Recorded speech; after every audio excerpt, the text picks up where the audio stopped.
Perfect. Okay, well, maybe we will get started. Thank you so much for joining us today, for joining us for the whole conference, but for coming along to the fundraising workshop as well. Really hope that you will leave this session feeling kind of inspired with lots of new ideas and hopefully feeling really confident in your role as well. Hopefully we've got mostly fundraising coordinators in this session, but we might have a few others like treasurers or presidents as well. So yeah, everyone is welcome. And as Anna said, if you have questions at any point, please just do pop them in the chat and we'll have time as we go along for questions in the different sessions as well. Next slide, please. So hopefully you already know, but as fundraising coordinators, you guys really are making an incredible life-saving difference to the work of Anthony Nolan as part of Marrow.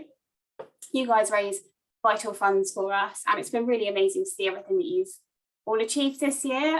It's been obviously a challenging time for a while, but it's been really nice to see a lot of you get back to sort of in-person events.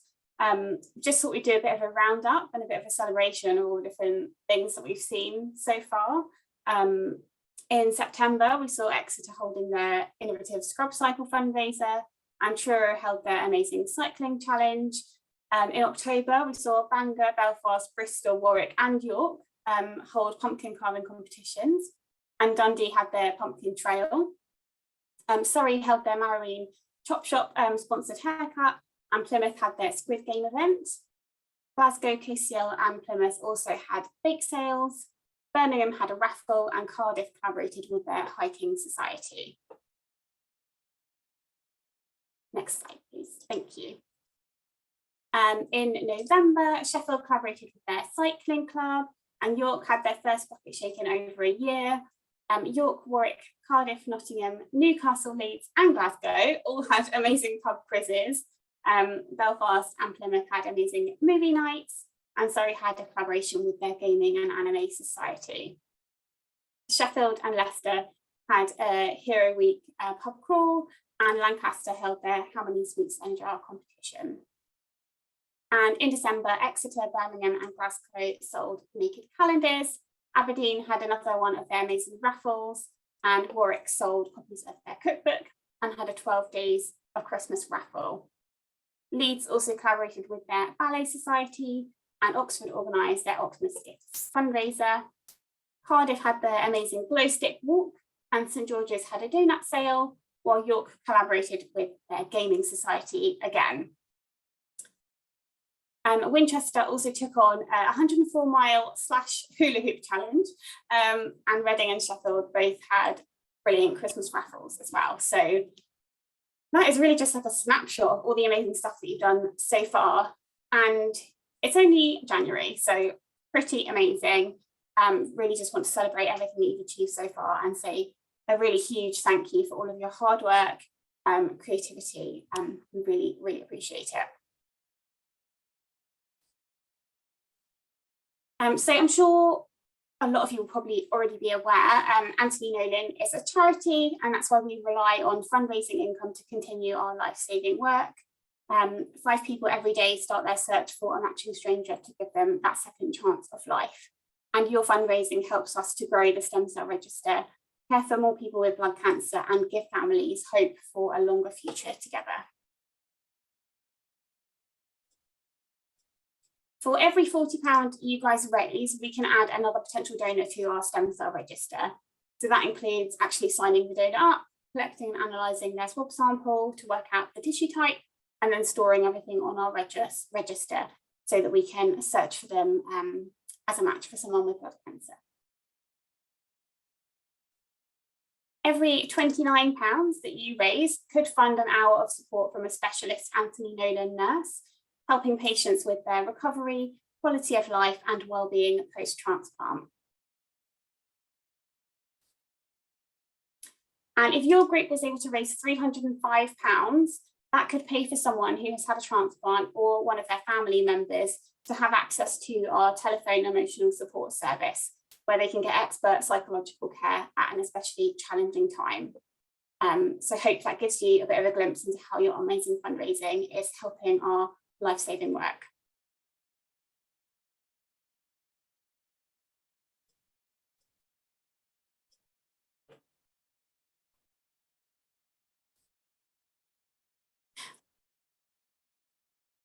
think, did you want me to take this one, Anna? No, sorry, it wouldn't let me unmute myself, but I've worked out now. So thanks again for all the hard work that you guys have done with your fundraising. So I think I might have spoiled it because I couldn't work out my computer. But this year, Maro have raised so far £16,594. So it's been amazing so far, and we're so proud of everything you've done, even if it's the little things from like a cake sale to the massive events you guys have all done. So the amount Maro has raised so far is enough to fund 414 new potential life-saving donors on our STEMSA register. All this amount could pay for 36,875 swabs to collect tissue types for potential donors. All the amount Maro has raised this year could fund 572 hours of support from specialist antenatal nurses, helping patients with recovery, quality of life, and well-being post-transplant. All this could also enable 165 families to attend an antenatal and patient family education day, where they can get essential advice and support, as well as meet other families affected by blood cancer, so you don't feel alone. So we thought we'd do a bit of an activity session now. I'm not sure about breakout rooms because I don't know if there's like that many people here. Yeah. But we just want to have a bit about talk a bit about what what fundraising events have worked well for your groups. How could other groups replicate your kind of success, and what advice you'd give to other groups about running their fundraiser. So if you don't mind, it'd be lovely if you guys could turn your cameras on and unmute yourselves, and so we can just have a bit of a chat about it. Because I think the best way, what I've found in the past when I've gone to these things, is just talking to other groups about fundraising events and then stealing all their ideas, basically.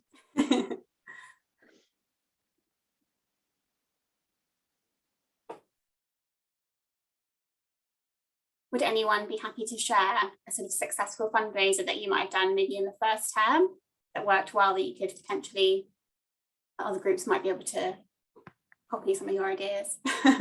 We did a pub quiz in Newcastle. So we did donor recruitment beforehand as well, which worked quite well.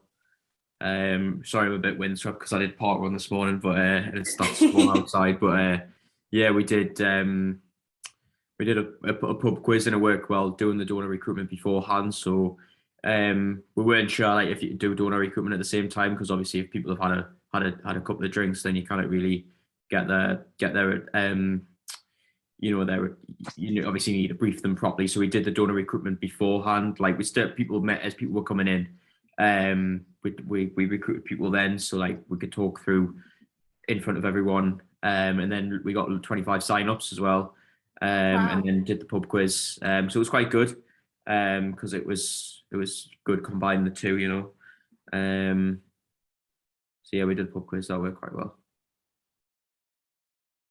Yeah, that sounds like a great, like maximizing everyone's time for like, yeah, exactly. Of, like, that's the thing. Like a lot of us are like we need to get some younger people, like younger years on the committee, but a lot of us are like in our final years of our degrees or postgrad and things, and yeah, especially like final years of medicine, and like yeah, it's quite full on, so it's better just to do it all in one. Perfect. Does anyone have anything else that they'd like to share, like a big fundraising event that they've done that's worked as well? We did a Christmas raffle that went very well. We did it for the American football and pom cheer Christmas ball. So like the key thing is like to start early to get all like the good prizes, and just email anyone and everyone you can, because that's what we did. Rebecca was really good, like our president. She knew some friends and like ask around friends and stuff, like if their workplace can donate anything. We mostly got a lot of prizes through that. And yeah, so that went really, really well for us. Usually the Christmas raffles generate a lot of fundraising like for us. That sounds great. Brilliant example of like utilizing your kind of contacts and people that you know and people in your committee, like connections they have. Obviously, yeah, helped make your raffle really successful.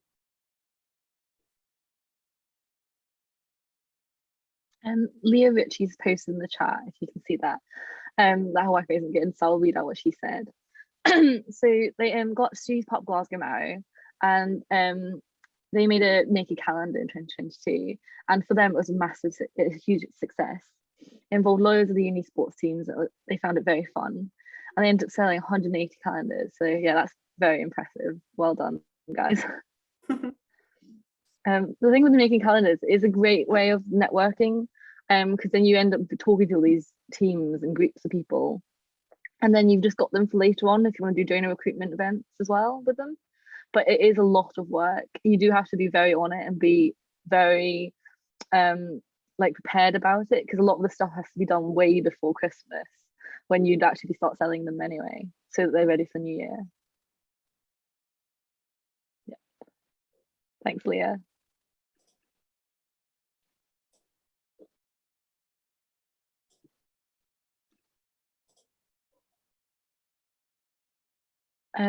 So Michael from Glasgow Marrow said the best thing is just plan everything in advance. So I think for for my group next to Marrow, we started planning it over the summer. So when we first got a new committee in at just end of exam period, we then spent like the summer just working out who's going to do what, just so that when we're in the new year, we like knew exactly what we needed to get on straight away off the bat, rather than having to then do the meetings around that straight away. So yeah, definitely planning in advance for naked calendars, but they're such a good way of doing it. And they're a great way of meeting new people as well, especially during COVID times beforehand, where you didn't see anyone. Then you go and see all these groups of people who are also very keen to like talk about charity, which is lovely as well.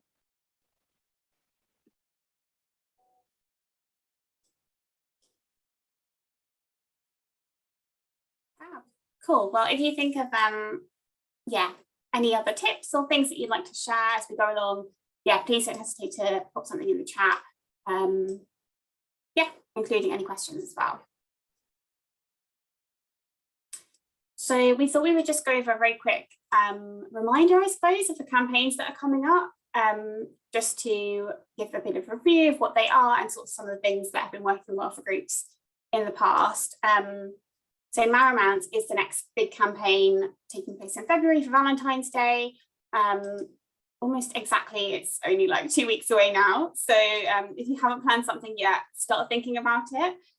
You might not have time to plan something huge. As we were saying, a big event takes a lot of time to plan, but there's loads that you could plan in the next couple of weeks. So yeah, have a think, and please do keep us updated if you get anything booked in. Marrowmount is probably, I think, our biggest campaign of the year in terms of fundraising. It's the most popular and is often the most successful. We see groups doing some really incredible events during this time, especially kind of dating events. We've got some really like notorious annual events, including Warwick's Take Me Out, Glasgow holds their Glasgow Goes Dating, and Plymouth's Valentine's Auction, to name a few. And we've also seen groups raise kind of an amazing amount doing things like donut sales, raffles with kind of Valentine's theme, and rose and Valentine's card deliveries as well. They work really nicely. We have a new fundraising campaign launching this year, which is going to take place in March, week commencing 7th March, which is inspired by Warwick Marrow's Raise a Swab. So we'll be telling you a bit more about that in just a minute. And then we've got Miles for Marrow as well, which takes place in April and is a firm favourite among Marrow now. We ask groups to take on the team challenge and cover a certain number of miles across the month. So you can do whatever you want and choose your own distance. It's a really flexible challenge. Last year we had Bangor take on Miles for Marrow, and they decided to do a 14-mile cycle every day for a week to represent that every 14 minutes a person is diagnosed with blood cancer. And they raised £350 through that challenge, which was amazing. So just to give a bit of context, I suppose, of our new fundraising campaign that we've got in March, I'm really excited to share it all with you. We are basically launching this new fundraising campaign completely inspired and in awe of Warwick Marrow's Raise a Swab, which they organised, I think, a year and a half ago now, but correct me if I'm wrong.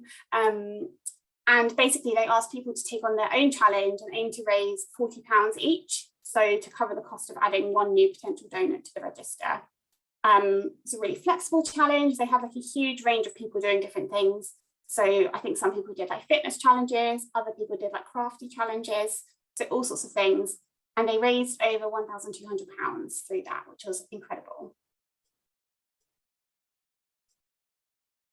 So we have been completely inspired by this and have decided to launch a sort of official Marrow campaign for fundraising. It's going to be taking place week commencing the 7th of March, so second week of March. Please do join us. We'll be sharing a bit more information about it as soon as possible, so keep an eye out on the Facebook page. But yeah, as you know, every £40 is enough to add one new potential donor. So if you could get just kind of 4 people to take on the challenge, you could basically potentially add 4 new lifesavers to the register. So yeah, watch this space. We'll be sharing a bit more information with you very soon. So just wanted to chat about challenge events quickly, and they're a really great way to raise funds. And we've had some really amazing teams take on challenges last year, including Vicky and Jack, who's with us today from Newcastle. And we've got Bath Marrow taking on the Bath Half later this year as well. There are so many different events that you can choose from all across the UK. Runs, swims, cycles, treks, and skydives, to name a few. I'm just going to give a nod to Anna there, who has been asking people to get in touch with her if you're interested in doing a skydive. Anna, I don't know if you wanted to just send a quick reminder of that now quickly. Yeah, so earlier in the main presentation, I spoke a bit about us trying to do as a national campaign, try and get loads of Marrow groups to do skydives this year. So Anthony Nolan, you can set up a skydive through Anthony Nolan. I'll post the link in the description. But message me on Facebook. I posted it on the fundraising Facebook group and on the President's Facebook group. So you'll be able to find me through them. I'm just trying to basically get groups together who are nearby each other just to do skydives together. It'd be a great way of meeting other groups, talking about like your events, meeting new people, especially after COVID when we barely saw anyone at all. And then just raising a lot of money in a way that would be such good publicity for Anthony Nolan and Marrow groups in general. So if you guys would be interested in taking the dive, just let me know and I'll try and start a group so I can try and like group people together, and then you guys can, between you, work out the best time that suits all of you, and then I'll help with all the advertising it, and we can try and get some publicity around it to gain as much fundraising as we can from these kind of events. Thanks, Anna. Yeah, really exciting, and we'll keep you all up to date with how things are going, and as the team grows, we'll let you all know. So yeah, just get in touch with Anna if you would like to get involved, or if you'd like more information, and if you would like to chat about any challenge events or find out more info about what you can take on, just let me know, or let Lindsay know if she's your fundraising rep. I think that most challenges do come with a registration fee and sometimes with a minimum fundraising target. So just make sure that you have a little look into what those are and make sure that you pick a challenge that is right for you and that you feel is achievable. And alternatively, you can take part in like a local event near you, most of which are kind of normally quite affordable. You can secure your own place, and then there will be no minimum fundraising targets. You can just aim to raise like as much as you want to or as much as you can. Findarace.com is a really great website that gives you an idea of what local events are happening near you and how to sign up for them. And remember that things like Park Run, for example, takes place all over the UK and it's free to take part in. So you could get a team together to take on your local 5K park run if you need something that's really cheap and really accessible for everyone. Just a reminder of some of the rules around challenge events. Marrow can't run their own challenge event. So this includes any kind of physical activity like walking, running or cycling. You can, as we've just mentioned, you can take part in kind of third-party organised events, or you can take part in something in collaboration with your SU or with a society that has the correct kind of insurance to cover the event, but you cannot organise your own challenge event. Just wanted to send this as a reminder. I think it's one of the rules that can sometimes get easily forgotten. but it is a clause that's listed in your group's affiliation agreement, which your president will have read and signed, so they should be aware of this. But if you have any queries at all, or if you want to just check in with us about exactly what you can and can't do, please just get in touch with us. We can help with any questions that you might have.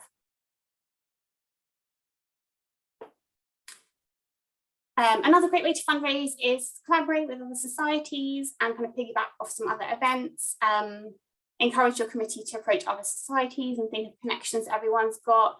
I think Virginia gave a really nice example earlier that Sheffield Marrow have been chatting with lots of different societies and using their connections, which is a really great example. And we've seen loads of other brilliant collaborations so far this year already. So Leeds collaborated with their ballet society, Surrey collaborated with their anime and manga society, York collaborated with their gaming society for the second year in a row as well. So once you actually make that connection and form a bit of a relationship, it can be quite a long-standing thing, which is brilliant to see. Cardiff collaborated with their rowing club, Sheffield with their cycling club, and Belfast with their film society. So yeah, it's been really brilliant to see how many collaborations you guys have done already. It's a shame that we have to include this slide again this year, but just a really quick reminder.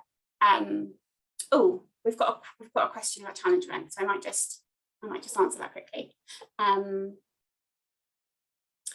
From Leah. So confusion about the rules of the challenge events. Could we host a Marrow 5K challenge or something similar? Really good question, Leah. Thank you for checking in about it. The issue is mainly around insurance and kind of responsibility of Marrow if they are organising an event. So if you were, say, organising like a 5K event in your, I don't know, local park or somewhere nearby, and you were actually asking people to get together, to take on this run and sort of actually hosting and leading this event, that is not allowed. But what you could do as like an alternative would be to be kind of encourage people to do something individually and then have it as a collaborative effort. So for example, you could ask everyone to kind of run their own 5K independently and do it as more of a kind of virtual event. It's really just to protect you guys and to protect everyone that would be involved. It's like a huge amount of responsibility for you guys to take on if you're actually organising an event and getting lots of people together in one place. There are issues with like insurance and lots of other things that would need to be considered for things like that. So yeah, just to make sure we're keeping everyone safe, really. But yeah, if you have any other questions, just let us know. Yeah, good question, Harry. Yes, you could get everyone to join in a park run because park run is like a third party and they organise the event, they're responsible for it. So they would be overseeing everything. They would have kind of like insurance, they would have first aiders, they'd have everything you need to make sure that everyone's going to be kind of well looked after at the event. So yeah, taking part in something that's organised by someone else is completely fine. Any other questions on the challenge events while we're kind of on that topic?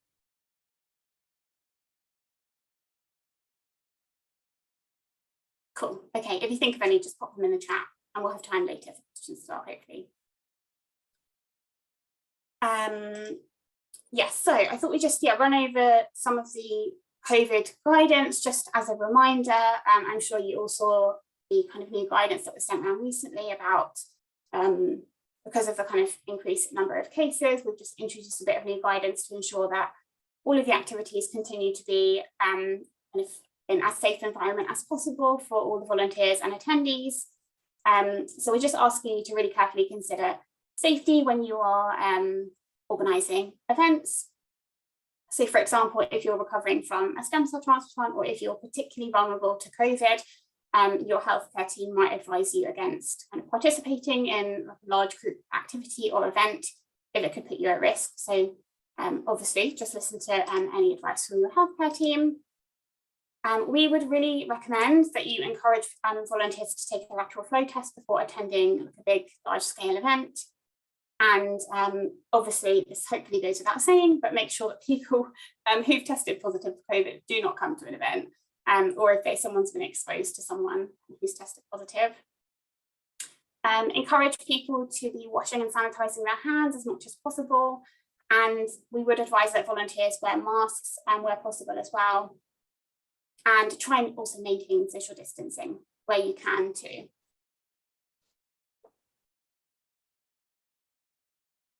Yeah, if you have any questions about the COVID guidance or if anything's unclear, just let us know. But basically, we're asking you to just be sensible and try and look after each other as much as possible.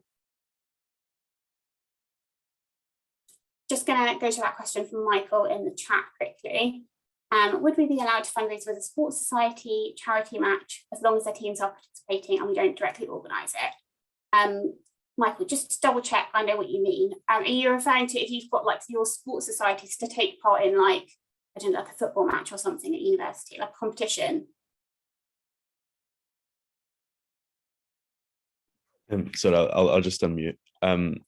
It was basically just like, say we got some football teams, whatever, from the sports society at the uni to organize a match themselves, and like we would get kind of fundraising money from the tickets and stuff. We'd be allowed to do that as long as we weren't participating in the sports and like we didn't actually set up the match and stuff.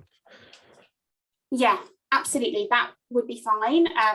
And it's not necessarily that you can't participate. That could potentially be fine. It's just thinking about, I guess, like primarily like insurance for the event and the responsibility that you guys have. So if you're organising it with your, I don't know, football society, I would presume that society would be covered and kind of protected by the SU. So you could just chat to them and chat to your SU and just kind of double check that they are happy to have that responsibility and that they have all the kind of correct insurance and stuff to protect an event like that. But if you're doing it through that, it should be absolutely fine. So as an example, we had Cardiff Marrow did their glow stick walk recently, and that was like an organised walk that they did through the town with like glow sticks and stuff. And they did that with their SU and with their feminist society, and the SU basically signed off and said that our insurance covers this event. So they kind of gave it all the okay, and we're happy to do that. So it's just really making sure you've got those things in place to protect you. Okay, thank you. No problem. So most of you probably already have used your Just Giving pages, but if you haven't started fundraising yet, this is a reminder how to find your page. So it's just your group's name, then Marrow 2021,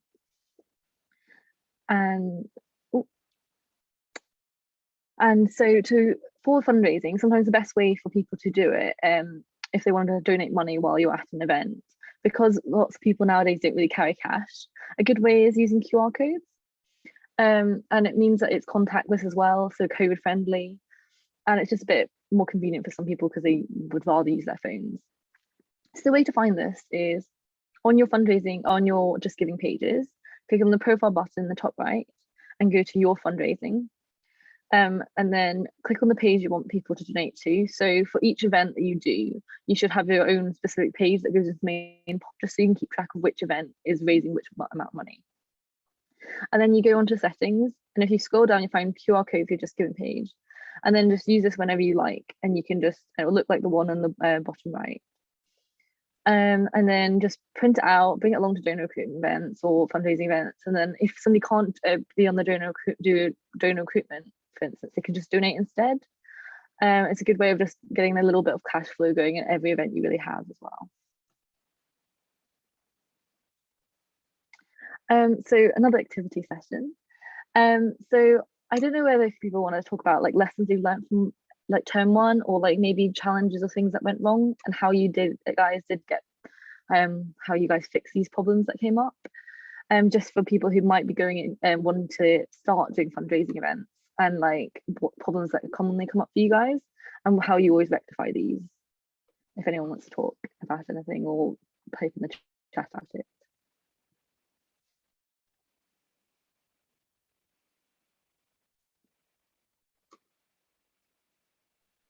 Our movie event that we tried to do in Halloween didn't go as like successfully as we thought, because the room that we booked was actually double booked on the day that the event happened, so we had to like cancel it in the end, because it was just like too much hassle.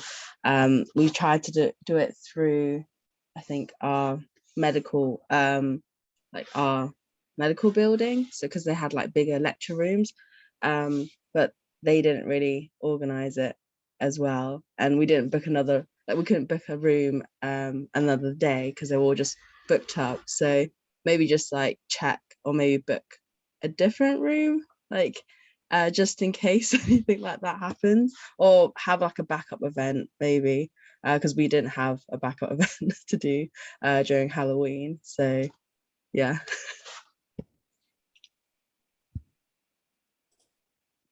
Yeah, a very similar thing happened to us as well, actually, regarding a movie night as well. We had organised to do it with our cinema society at the big cinema on campus, and then last minute they couldn't get the rights to the film that we were going to do, and then they had to just stop it, and then everything just got blown out of proportion. And then we luckily had booked a lecture theatre randomly as well, so then we just moved it there, used somebody's Netflix, and then did a little tiny one instead of the big one that we were going to do on campus, and just brought along bags of popcorn and all that kind of stuff. So yeah, definitely, I think with lots of things, just making sure that there's like kind of an easy alternative if things go badly, like a week coming up. Or I think a lot about it is like prepare for failure, and then if things work out, then it's great. I think I worked out from this. So does anyone have any other things that go wrong that you know how to get that you've done to rectify them or anything like that? We did a pub quiz, but yeah, we kind of had to improvise some prizes at the last minute because we were let down by a few businesses. So yeah, we just kind of had to improvise. So we came up with instead of having like 3 top prizes, we had like a prize for the winner and then a prize for the last and second last team, and they were like low value prizes. But yeah, it was a bit of a laugh. Yeah, I think for prizes, if when we haven't been able to get something very last minute or something, we've used like Maru merch, so like those tops that we get sent, and just like pens, and like make a little goodie bag kind of thing of Maru merch is a good like stand-in prize if you can't find anything for something very last minute. We've done that a few times. So the reason I'm asking all these kind of questions really is I've got an ulterior motive. So my aim for this year is to kind of create like how-to guides for like newer groups or groups that don't always partake in like larger kind of fundraising things, just so that they can like make an event kind of simply and easily, and it's like a how-to doing each area of it. So like the logistics behind it, like how many people would we normally need to set this up, who where are the best places to hold these events, how much money do we aim to spend on the event, when should we apply for funding, all those kind of things. So I was just hoping that some people have like, I know lots of you groups do like lots of big events or small events and that are really successful every year, and it'd be really great if you guys, if you don't mind again bothering me, messaging me on Facebook or in the chat here, and I would contact you about any events you've done and try and make them into little how-to guides so that small groups can do it quite easily, just so that more groups have the ability to fundraise, if that's okay. And yeah, please do pop things in the chat if you are happy to volunteer your experience to Anna for her to create a guide. And also be maybe, oh sorry. No, and we'll also always credit you guys. So when I release them, I'll write the Mara group for the people who've created them, had the idea. So I'm not stealing your ideas, don't worry. Just sharing the knowledge. Yeah, just sharing knowledge and saving you guys the work of having to create the guides yourselves. It would also be really interesting to know what you guys would also want as well? Like, is there a particular event that you would love to do? Like, I don't know, would you really like to know how Glasgow run their Glasgow Goes Dating Night? Or yeah, would you want to know how Cardiff did the glow stick walk? You know, any event that you've seen that you think, actually, that sounds great, I'd love to do that, but you wouldn't know maybe where to start, or you just would like some advice. Yeah, if you have any thoughts around that and things that you would like and would be really helpful, please do put them in the chat now, so that Anna can consider that as well, and make sure we get the guides sorted for you that are the most useful for you.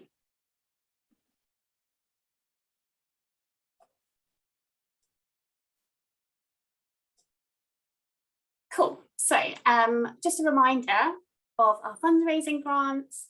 They are a really great way to help cover the costs of a fundraising event that you really want to hold. So again, if there's an event that you've been wanting to plan for a while, but you feel like you need a bit of support financially, we just wanted to remind you that they are a thing and they exist and they can help you.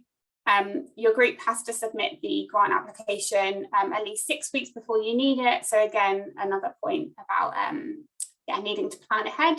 And you must apply for it before you actually spend any money as well. And we always recommend that, if possible, you try and get things for free or at a discount. And it's always worth kind of chatting to your SU about grants that they can maybe provide. But if you do want to apply for one, please do come and chat to me or chat to Lindsay about it. We can help you with that. We can offer some advice and let you know about the process and how to do that. But basically, a quick summary, you can apply for up to £300 for the year. You need to apply 6 weeks before you actually need the funds, and you have to try and raise 4 times the amount of the grant. So if you're applying for a grant of £50, you need to try and raise £200, and you need to kind of explain to us how you're planning to do that as well. The grants are just for fundraising, so you can't kind of spend it on any other things like doing recruitment things or snacks or anything. And yeah, just let us know before you apply these as well.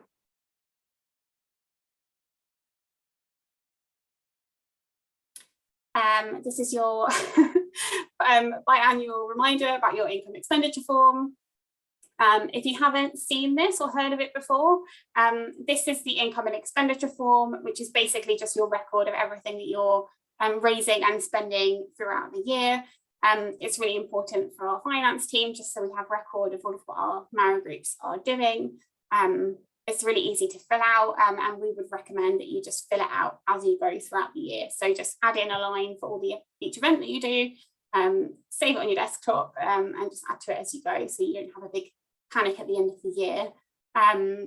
We'll remind you later in the year, but you do just need to send it through to our community inbox, and it needs to be sent through to us by the end of June.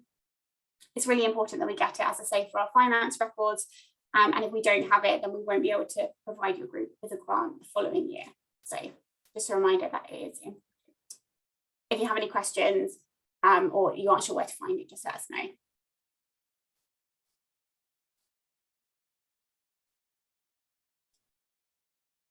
Just going to run over some of the key rules again that you need to remember when you're fundraising.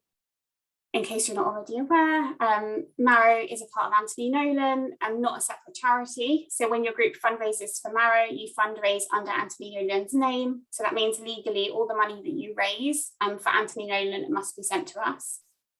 That means you can't use your fundraising money to pay for like pizza or for your next fundraising event or anything else. If you do need money and you need support, come and chat to us about grants and other ways to get freebies. Don't spend too much money. Chat to us about spending money beforehand if you need some help or support. We really don't want you guys to get into debt with your SU, and we don't want you to be out of pocket either. But we've got lots of tips about getting freebies and kind of generally fundraising without having to spend any money. You must send your money to us within 4 weeks of your events. I think a lot of groups this year are using Just Giving more than ever, which is great. Just Giving is the best way to fundraise. It makes it really easy for you and for us. But if you are collecting cash at an event, just send it through to us within 4 weeks of raising it, please.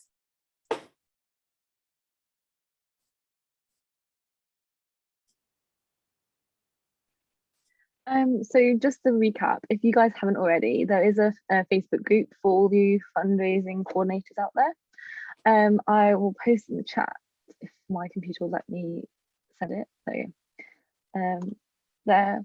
So join it, and then it's a good way of us letting you know about campaigns coming up, like the resources you can use for those, and for all those how-to guides when I make them. I can put them in there so you guys can find them quite easily.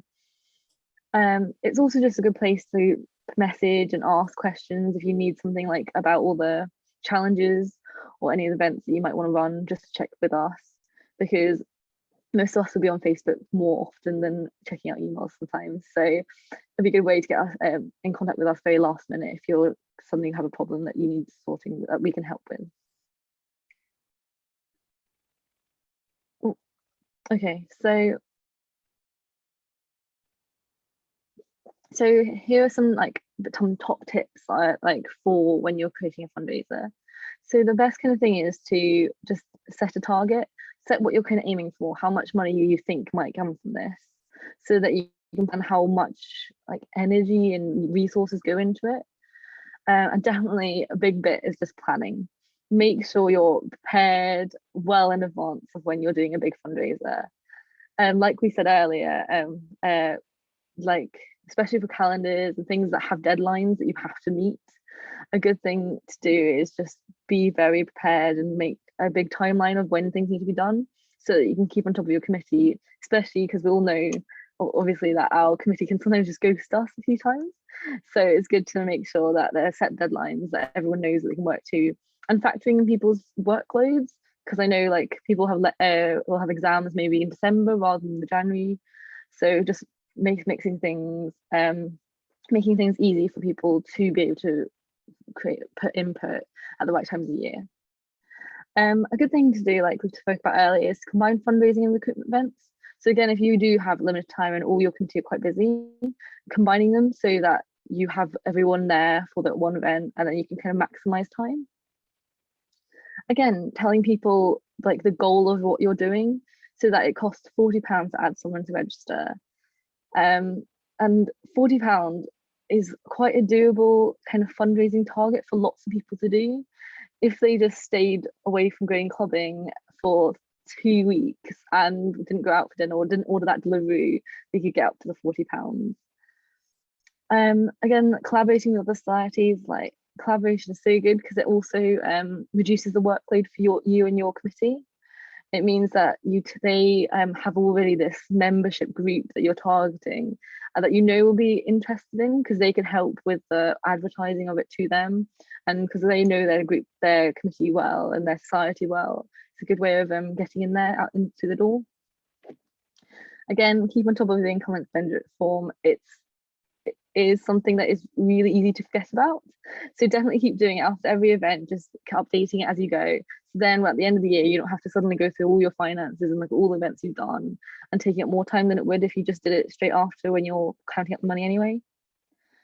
Again, send funds as soon as you can. So you can, if you have physical cash, you can either send it to one of your bank accounts, and then that bank account then uploads to Just Giving, or you can send it straight by bank transfer, or depositing it straight into the Anthony Nolan bank account. So again, if you have any problems or any queries or want any ideas, just post in the Mara Facebook group. Most of the fundraising coordinators, past, present, are in there. So it's a really good resource that you can use. And again, just keep in touch and ask questions. We're here to help. All the Mara staff and National Mara here. We've been in the positions of creating fundraisers, and we've pretty much seen every problem in the world. So we can be a good port call to message. Does anyone have any questions at all that we can help with at that moment? If not, let me know if you found anything that would be useful for those guides I'm going to make. And again, come skydiving with us.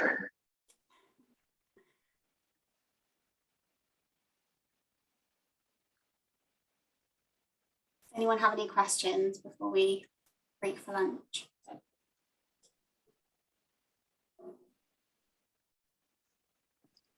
Hi, I'm not currently fundraising, but I'm looking to sort of do it next year, maybe. I was interested in how the scrub cycle might work. It seemed like it was quite popular, worked quite well.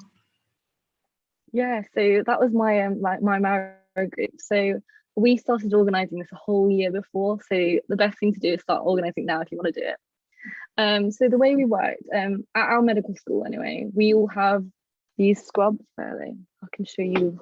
I've got them down here somewhere. We have these scrubs that we all get given for free when we get into the clinical years, and they have like our like logo on them that say like that we're medical students and stuff.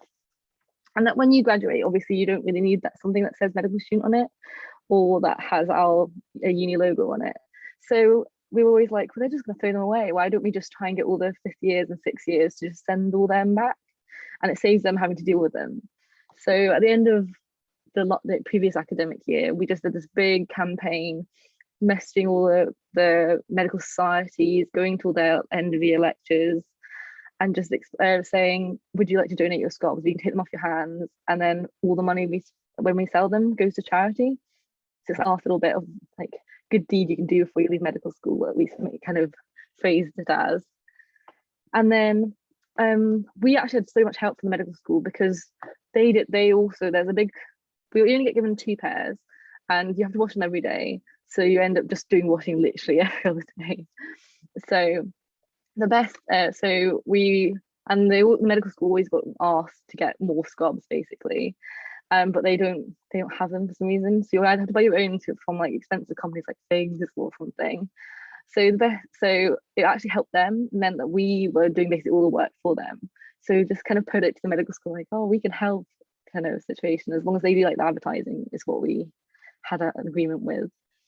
And then what we did was we just set up these big stalls at Freshers Fair, and then 2-3 weeks after Freshers Fair, and then refreshers, just selling them to the younger years that maybe just starting to patients or the middle clinical years who maybe realise that they've just spilt like ink all down one of a pair of their scrubs that are just unusable and they want to get new ones, or just wanted an extra pair.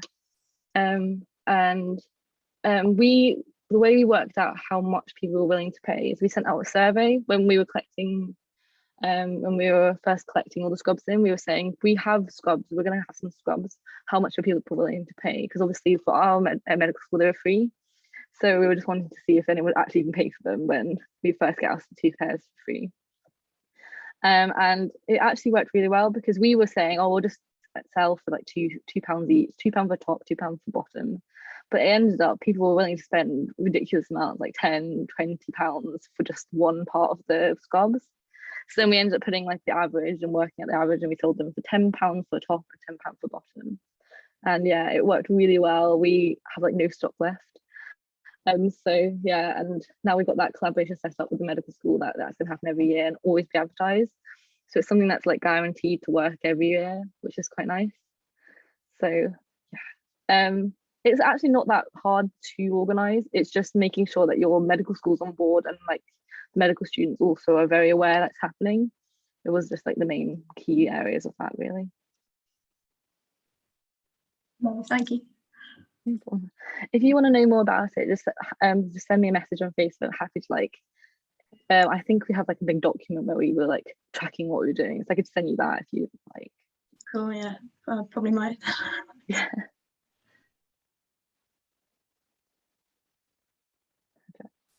Does anyone have any other questions? If not, you're free for your break, and then we'll see you guys in the afternoon if you're coming to the fundraising tips and tricks kind of workshop.